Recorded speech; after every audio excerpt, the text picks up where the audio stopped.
For only 9 o'clock game, we got Tulsa, who's 1-0, trying to New Mexico State, who's 1-0, in kind of a de facto elimination game. Tulsa favored by 4.5 points on ESPN+.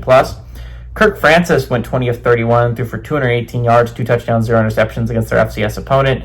Dominic Richardson had 20 carries for 142 yards and a touchdown, and Micah Tease had 4 catches for 69 yards. Logan Fife went 14 of 31, threw for 227 yards, 1 touchdown, 1 interception for the Aggies.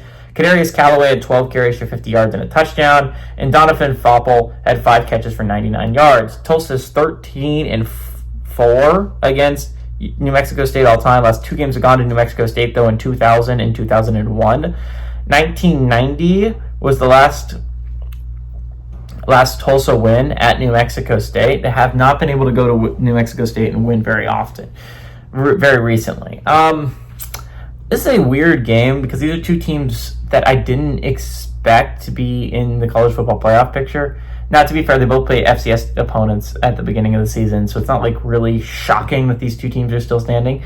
But it's really weird that Tulsa looked as good as they did. New Mexico State barely beating an FCS opponent is kind of par for the course. I don't think New Mexico State's going to be that good this year, and I think they're going to show it here, even at home. But Tulsa looked shockingly good. Again, Kirk Francis was a quarterback I actually had a decent amount of respect for. He looked good last year, despite how bad Tulsa was.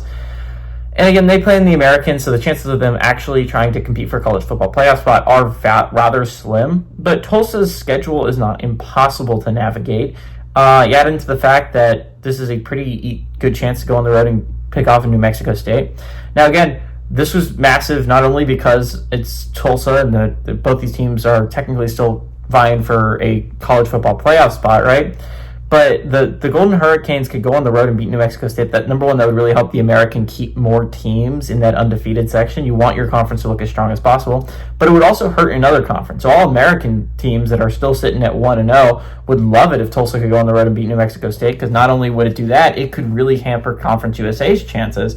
Because you look at it, 2 teams are almost definitely guaranteed to be knocked out this week, in FIU and Louisiana Tech. If you could knock out New Mexico State as well, it'll be down to Liberty and Western Kentucky. Liberty is favored, but not by a lot, and Western Kentucky's dogs on the road. We could see Conference USA almost all swept out this year. If you include the MAC, that could have 2 conferences completely gone heading into week 3, and that would be such a massive win for the American Conference. That for the Sun Belt as well, who seem like the front runners to send a team to the college football playoffs of those smaller conferences. I think this game has the possibility of being interesting. I do think Tulsa's going to end up running away with it, which is why they're favored by 4.5.